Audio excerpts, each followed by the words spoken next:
大家好，我是扫地僧。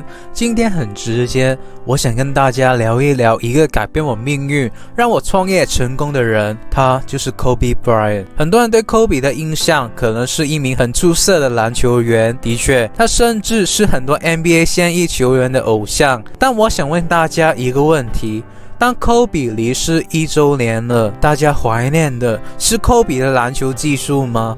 不全是，其实更多的是怀念他这个人，准确来说是他的精神。我告诉你 ，Kobe 这个人如果不在篮球发展，他也一样会成功。为什么？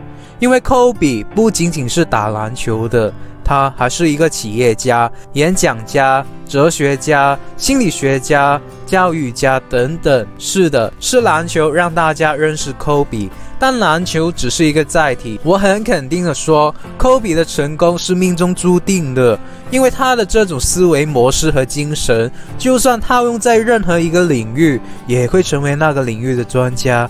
所以我就问自己一个问题 ：Kobe 的精神能够套用在创业和赚钱上吗？很多兄弟姐妹们私下问我说：“我不想再帮别人打工了，我要自己当老板。”他们问我有什么创业的方法，我告诉他们，创业的方法很重要，但其实一个人真正能创业成功，往往不是方法所决定的，而是那些优秀的品质所决定的。那一个人具备了优秀的品质，很多东西你根本不用问我，都可以无师自通，就是所谓的觉醒。而觉醒之前，靠的一定是模仿。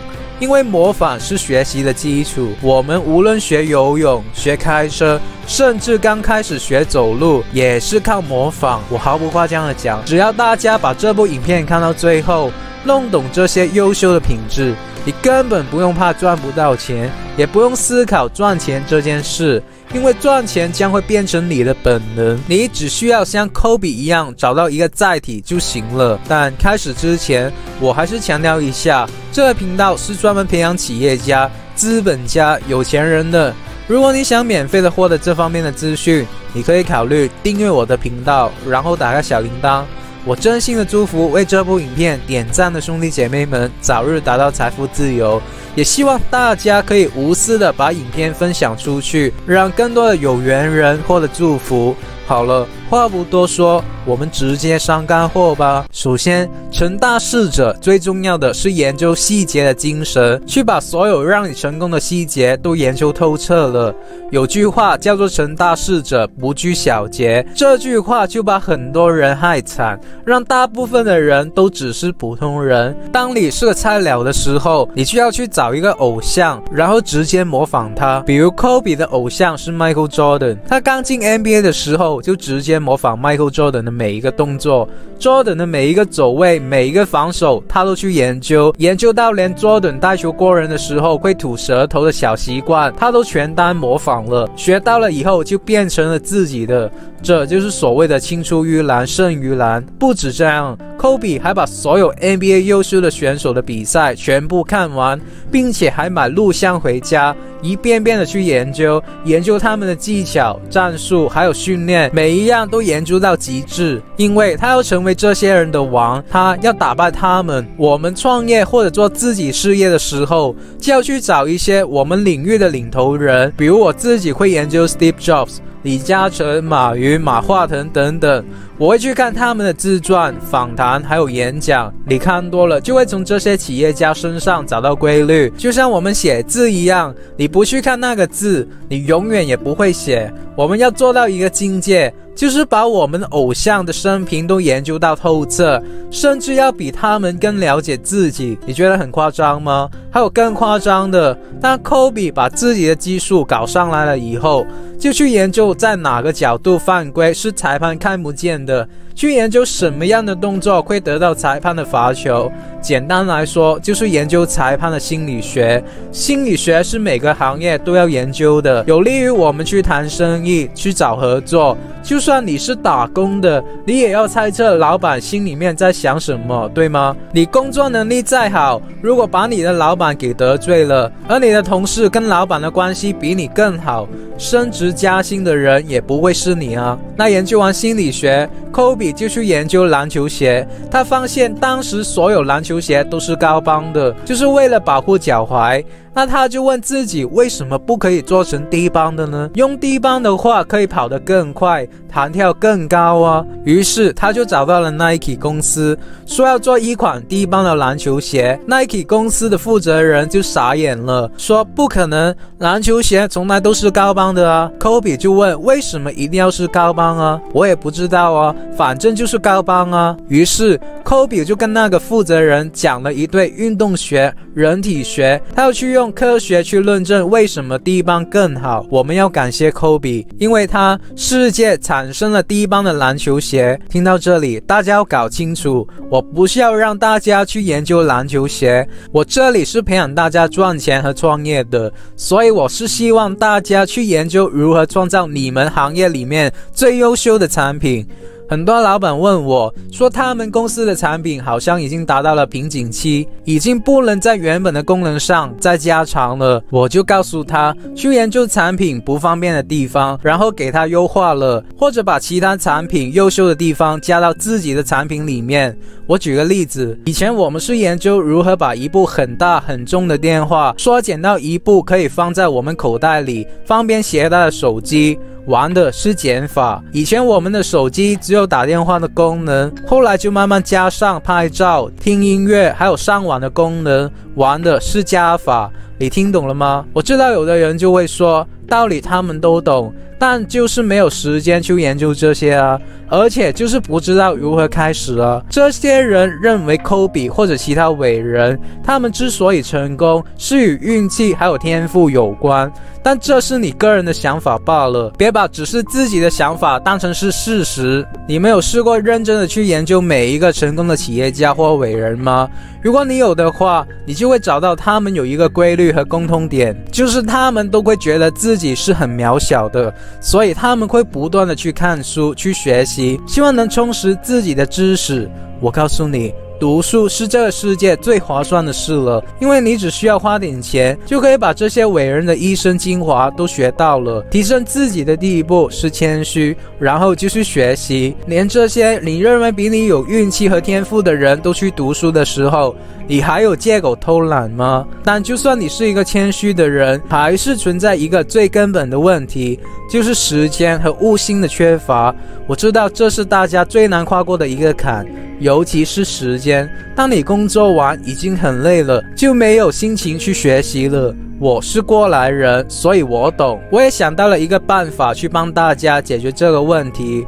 我举办了一个扫地僧藏经阁读书会。首先，我会帮大家解决不会选书的问题。我亲自为大家挑选了100本不同领域的好书，这些都是曾经帮助过我成功创业和投资，还有改变我命运和思维的书籍。然后在这1年内，用音频的方式跟大家进行深度的拆解分析，一段音频20分钟左右，每周2更，让大家利用好碎片化的时间去提升自己。我还会为大家提供思维导图，方便大家做归纳理解。当中含金量最高的就是我的 Facebook 群组，大家加入读书会以后，就可以免费的进入群组，互相认识，进行心得交流。人脉就是钱脉，我会考虑定期举办一些抽奖活动，或者公开一些我最新研究的赚钱方法，目的是抱团。我的目标是要让群里的每一个兄弟姐妹们都能成为社会的精英，大家都要开得起跑车，住得起豪宅，组建幸福美满的家庭。大家只要在这1年内跟着我们团队的脚步，做好我在群里为大家布置的功课，就可以通过知识的力量，从一无所有到一无所缺。为了回馈一直支持我的兄弟姐妹们，我为大家补贴了一点钱。如果大家现在加入的话，就可以节省80%的费用，之后我们可能很快就会涨回原价了。因为有团队的成本在，我也中间的邀请了一些非常专业的主播朋友们进行录制。你要知道，知识还是需要时间去堆积出来的，读书从来都是投资自己最好的方式。如果你想要开始改变自己的人生，摆脱贫穷，但又不知道如何开始，那么欢迎你加入我的扫地僧藏经阁读书会，开始改变的第一步。大家现在可以点击影片右上角的连接，或者影片描述栏上的连接，加入我的读书会吧。其次是自律的精神。我们当老板的经常说员工难管理，但这个世界上最难管理的是自己。真正牛的领导者就是把自己管理好的人，这种就是所谓的自律精神。我把它分成了2个模式，但人和人是不一样的，千万不要盲目的学别人。第一套我认为是儒家的精神，如果按照这个方法去做，就是给自己列一个时间表，比如什么时候吃饭，什么时候睡觉，什么时候工作，然后完全按照这个时间表坚决执行。我以前读大学的时候，都是规定自己每天早上5点起床。我为什么要5点起床呢？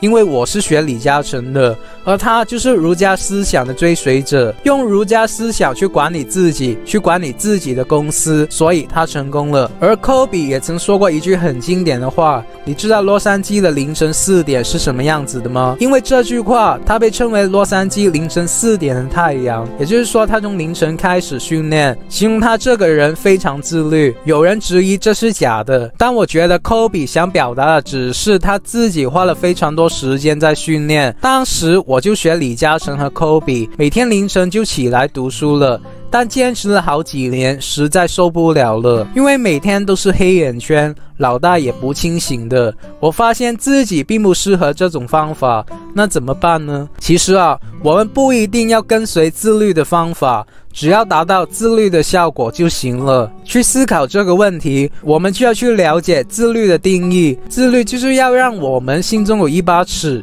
能够判断自己执行哪些行为是正确的。所以你开悟了吗？只要我们能做到我们心中认为正确的行为，我们就是自律了。凌晨起来工作和学习就是正确的事情吗？不一定。我认为真正的自律就是要有一个让我们可以不断的推进我们成功的习惯罢了。于是我参考了道家思想，终于想通了第2套管理自己的精神。大家留心听，因为听懂了就代表你的境界不低。所谓的道家思想应该是随行就事，没有规矩，但又在规矩之中。什么意思呢？就是想睡就睡，想起就起，但一切都是为了工作。所以我就想工作到什么时候就工作到什么时候，睡醒了才去工作，然后还去锻炼身体。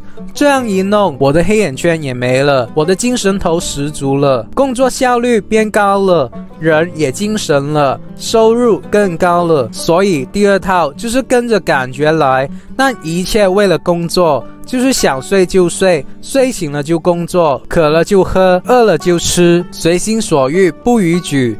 这是马云、史玉柱的模式。史玉柱当年做游戏的生意，他就经常通宵达旦的玩游戏，但其实他是在工作。我本人就适合这样的模式。做人完全没有必要做一个卫道士，我们只要能达到目标，一切的手段和表现形式是无所谓的。这里我送大家一句话，你们细心的去品，用正确的方法去执行，但出来的结果是错误的，那也是错误的。相反，用错误的方法去执行，但出来的结果是正确的，那也是正确的。各位老板要根据自己的心性选择一套模式玩起来。经营企业妙就妙在可以边学边想边用，妙不可言，其乐无穷，只要不违背自律的原则。另外要选对一个成就你的载体，然后保持着拼搏的精神。为什么要找到一个载体呢？很简单，你要给大多数人一个你成功的理由。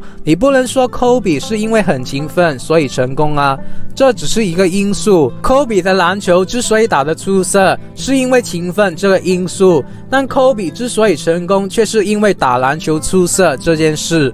所以首先我们要找到一个让我们成功的载体，简单来说就是我们要选定一个领域和方向。大家有没有听懂啊？就好比 Starbucks 这个企业之所以成功，是因为他卖咖啡这件事，而推动这家企业卖咖啡成功的，可能是因为它的商业模式、格局还有品牌等等，所以选对领域和方向也同样重要。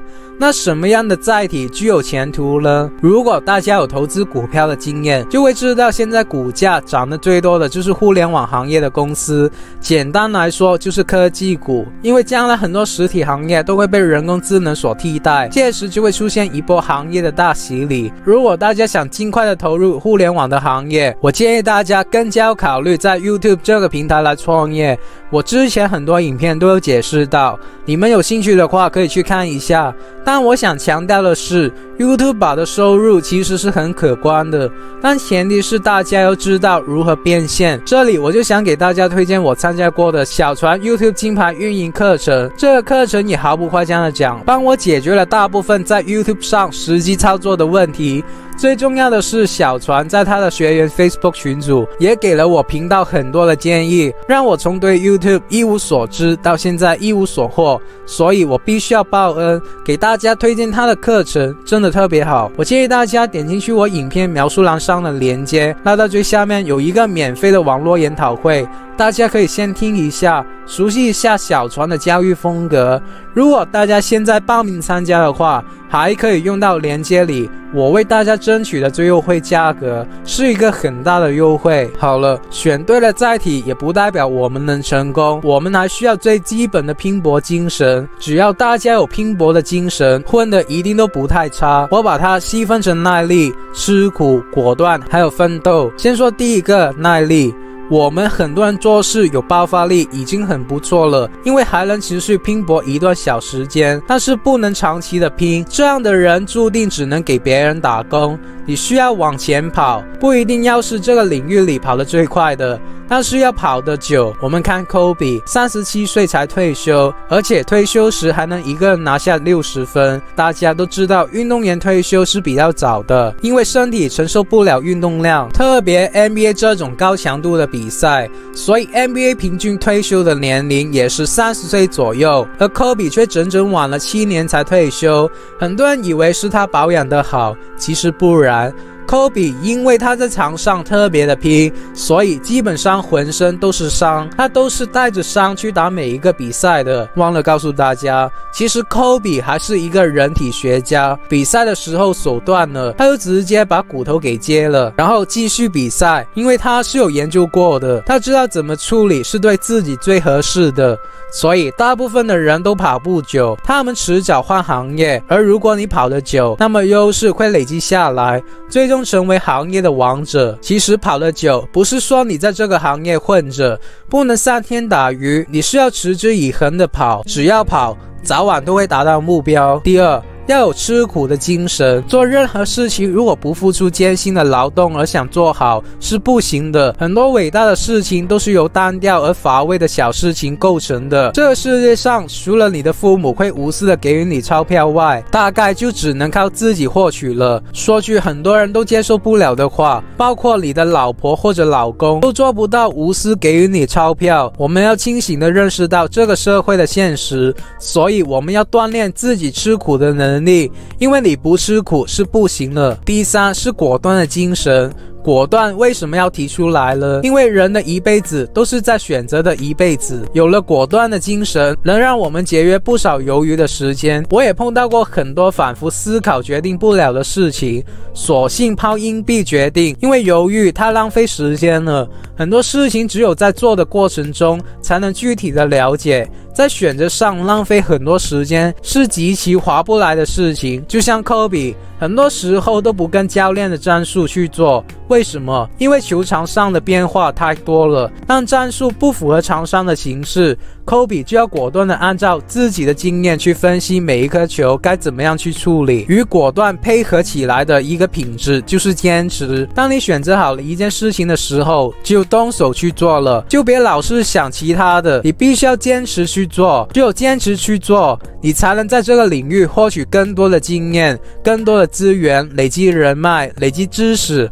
而如果你经常转换，那么是很难成长的。深入一个行业才能挖掘到巨大大的利润。我们选择好了，就要准备做到别人永远也达不到的高度，走出别人走不出的距离。即便是很多人说马上就要到尽头了，也别停下来，继续走，走到尽头，往往又会有新的路。然后第四是最重要的，奋斗。为什么要奋斗呢？因为对于普通人来说，只有奋斗能改变你的生活品质，能改变命运。人有可能靠一时的运气好而赚到钱，但不可能一直运气好。而如果一个人有奋斗的精神，就算在逆境之中，他也能过得越来越好。Kobe 天赋不如 T-Mac， 身体不如 LeBron James， 过人不如 Iverson，扣篮不如卡特，但他的成就却是最高的。为什么？因为奋斗。他从进入篮球生涯就把 Jordan 当作他的偶像，并且一直朝着这个方向努力，从未间断过，一步一步的靠近他的偶像，现在也成为了绝大多数 NBA 球星的偶像。我们很多创业成功的人，实际上都把成功归结为持续不断的努力奋斗，可见这种品质是多么重要。记着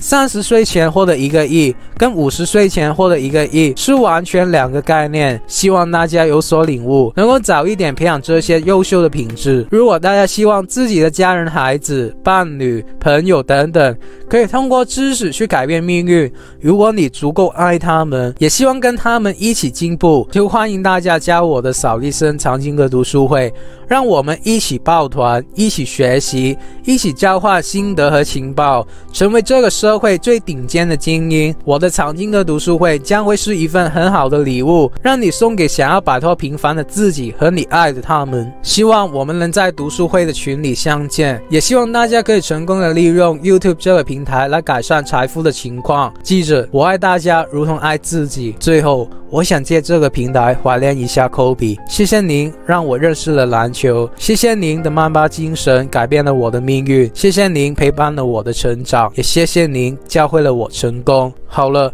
有什么问题可以给我留言，只要你们能在我今天说的内容里面找到1、2句话是有用的，能够帮助自己的人生过得好一些，我就心满意足了。那么如果你不想错过任何关于成为富人、企业家、投资家、达到财富自由的免费信息，我还是呼吁你订阅我的频道，然后打开小铃铛，然后再无私的把影片分享出去。我真心的祝福为这部影片点赞的兄弟姐妹们早日达到财富自由。好了，我们下个礼拜再见吧，拜。